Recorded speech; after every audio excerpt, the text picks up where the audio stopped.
عطیہ نامی 30 سالہ خاتون شادی کے کچھ ہی عرصہ بعد ایک وہم کا شکار ہو گئیں کہ اس کا چہرہ اور گردن گندے ہیں۔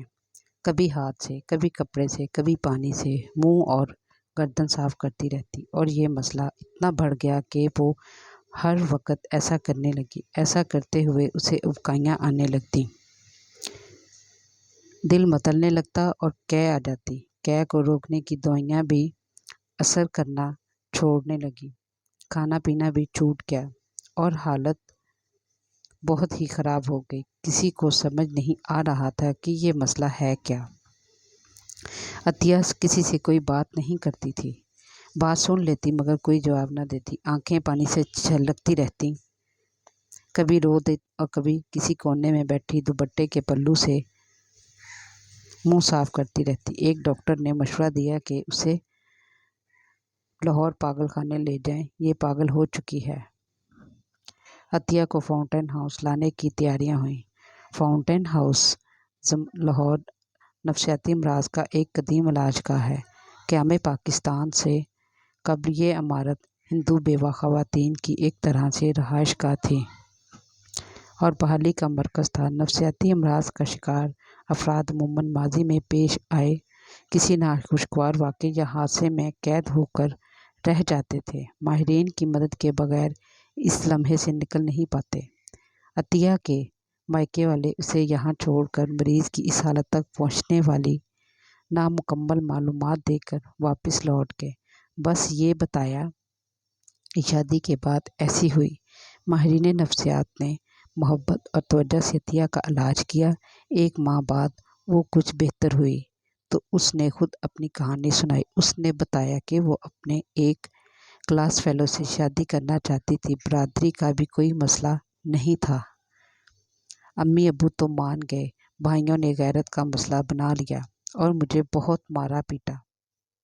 ان کو یہ اعتراض تھا کہ پسند کی شادی نہیں ہونے دیں گے۔ یہ بات نہ جانے کیسے گھر میں رہنے والے دیگر رشتہ داروں کے ہاتھ لگ گئی۔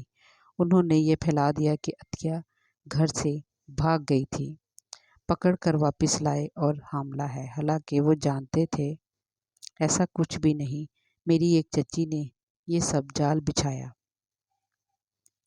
بات پورے گاؤں میں پھیل گئی اور مجھے کرنٹ لگا کر قتل کرنے پلان بنایا گیا۔ ماں نے بھائیوں کے پیروں پر اپنے سر کی چادر رکھ دی اور بھیک مانگی کہ میری بیٹی کو زندہ چھوڑ دو، میں اس کا فوراً کہیں رشتہ کر دیتی ہوں، یہ کبھی یہاں نہیں آئے گی۔ ایک رشتہ کروانے والی عورت نے بتایا کہ لڑکا تھوڑا سیدھا سادہ ہے، زمین ہے، گھر ہے، 3 بہنوں کا اکلوتا بھائی ہے۔ امی مان گئی۔ وہ لوگ مجھے دیکھنے نہیں بلکہ رشتہ لے کر آئے اور مجھے انگوٹھی پہنا کر 20,000 کیش اور 2 سوٹ دے کر چلے گئے۔ ہمارے گھر والے بھی گئے اور رسم کر آئے۔ 15 دن بعد شادی طے ہوئی اور میں بیاہ کر سسرال چلی گئی۔ میں نے اپنے منگیتر کی فوٹو تک نہیں دیکھی تھی۔